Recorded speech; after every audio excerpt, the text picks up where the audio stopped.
मैं मौजूद हूं इस टाइम पे भारतीय जनता पार्टी के प्रदेश कार्यालय में और आज का जो विषय है वो बड़ा विषय है क्योंकि 2 तारीख को आपको हमने बताया था कि भारतीय जनता पार्टी के इसी प्रदेश कार्यालय से प्रदेश अध्यक्ष मदन राठौड़ ने मोरपाल सुमन को कारण बताओ नोटिस जारी किया था और 3 दिन में जवाब मांगा गया था।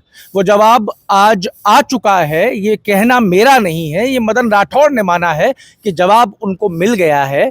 और जब उनसे ये पूछा गया, क्योंकि वो अभी रास्ते में है, राज्यसभा लोकसभा चल रही है और वो राजस्थान वापस आ रहे हैं, 2 दिन की अवकाश है लोकसभा राज्यसभा का, वो रास्ते में है। जब उनसे पूछा गया कि क्या आप उस जवाब से संतुष्ट हैं, तो उन्होंने कहा कि जवाब मुझे मिल गया है, अब इस जवाब को अनुशासन समिति को भेजा जाएगा।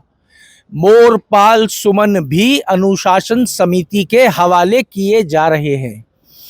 पहले रेवतराम डांगा अनुशासन समिति के पास भेजे जा चुके हैं और अब एक बार एक और एमएलए प्रत्याशी मोरपाल सुमन अनुशासन समिति को भेजे जा रहे हैं। अब अनुशासन समिति क्या फैसले लेगी, अनुशासन समिति किस आधार के ऊपर इस जांच को आगे बढ़ाएगी, ये देखना बड़ा रोचक होगा। पिछली बार भी हमने सवाल उठाए थे क्योंकि मोरपाल सुमन ने अपनी चिट्ठी के अंदर किसी को नहीं बख्शा है। मोरपाल सुमन ने बड़े बड़े नेताओं से लेकर वहां के विधायक और किसान मोर्चा के जिला अध्यक्षों तक को अपनी चिट्ठी की जद में ले लिया है कि इन्होंने मुझे हराने का काम किया। अब तक ये भी हालांकि स्पष्ट नहीं है कि वो चिट्ठी मोरपाल सुमन की है या वो चिट्ठी किसी से लिखा के वायरल की गई है। ये भी एक बड़ा विषय है जो इस जवाब के अंदर निकल कर आएगा। अगर इस विषय को यहीं इतिश्री किया जा रहा है, इस विषय को यहीं विराम लगाया जा रहा है, तो एक जवाब मोरपाल सुमन का यह भी हो सकता है कि मेरे द्वारा ऐसी कोई चिट्ठी नहीं दी गई, ये चिट्ठी झूठ है, एआई जनरेटेड है। लेकिन अगर इस विषय को बड़ा करने की तैयारी राजस्थान में हो रही है, तो अब अनुशासन समिति क्या क्या पैरामीटर्स काम में लेगी जिसके तहत अब ये जांच की जाएगी। क्योंकि ये तो तय हो गया है कि प्रदेश अध्यक्ष उनके जवाब से संतुष्ट नहीं है और इस जवाब को भेजा जा रहा है अनुशासन समिति। अनुशासन समिति क्या उन सब लोगों से बात करेगी या उन सब लोगों को नोटिस जारी करेगी जिसका नाम उस चिट्ठी में है, या अनुशासन समिति बड़े नामों के दबाव में आकर बड़े लोगों को छोड़कर बाकी सब पे नोटिस जारी करेगी। बारां के विधायक प्रताप सिंह ने क्या कहा था, ये मैंने आपको सुनवा दिया। राधेश्याम बैरवा, ललित मीणा, जिनके ऊपर उस चिट्ठी में, कथित चिट्ठी में आरोप लगाए गए, उन दोनों ने ये कहा। ललित मीणा ने कहा कि हमारे घर का मामला है, हम अपने आप देख लेंगे।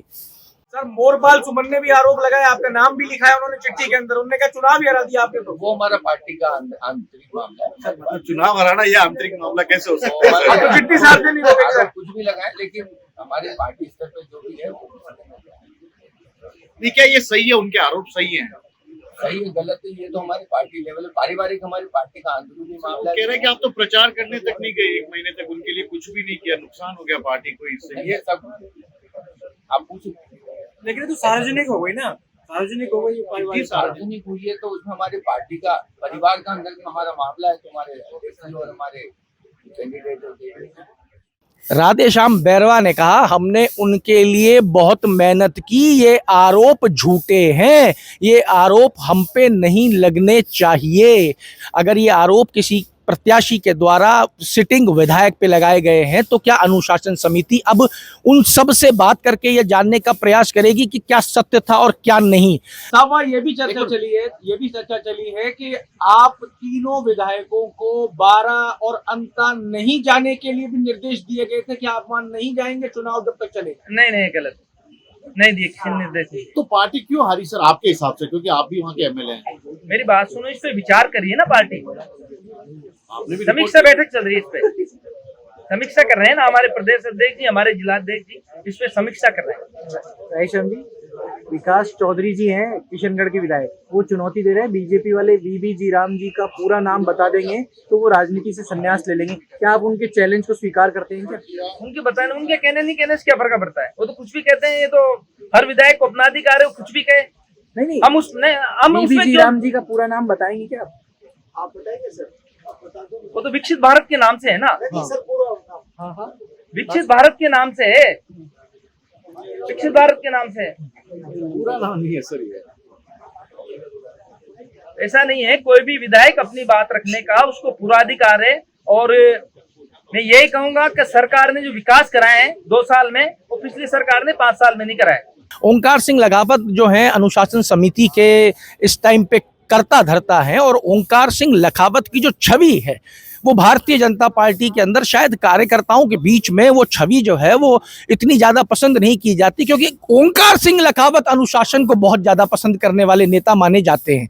ओंकार सिंह लखावत के द्वारा इस पार्टी से सबसे ज़्यादा निलंबन अगर किसी के द्वारा किए गए हैं तो ओंकार सिंह लखावत के द्वारा। ओंकार सिंह लखावत का मानना है कि पार्टी संविधान से ही चलेगी, और ओंकार सिंह लखावत शब्द दर शब्द चलना पसंद करते हैं। अब जब ओंकार सिंह लखावत शब्द दर शब्द चलेंगे तो क्या उस चिट्ठी में जितने भी नाम हैं उन सबको भी नोटिस जारी करके पूछताछ की जाएगी? क्या उनसे ये पूछा जाएगा कि आप पे जो आरोप लगे हैं उन आरोपों का क्या सत्यता है या क्या आधार है?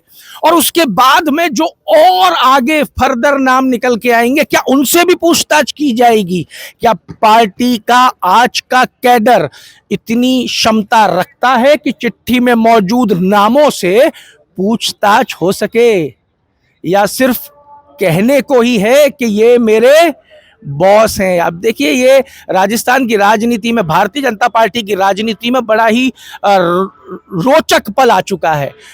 प्रदेश अध्यक्ष मान चुके हैं कि नोटिस अनुशासन समिति को फॉरवर्ड कर दिया गया है। जवाब अनुशासन समिति अब आगे क्या स्टेप उठाती है ये आप तक पहुंचाएंगे, और आपको भी जानकर बड़ा आनंद आएगा। जब तक जुड़े रहिए हमारे साथ। अमर उजाला के लिए जयपुर से मैं आशीष। आपके राज्य की खबरें, आपके शहर की खबरें सबसे पहले जानने के लिए देखते रहें अमर उजाला। चैनल को सब्सक्राइब जरूर कर लें और पाएं हर अपडेट।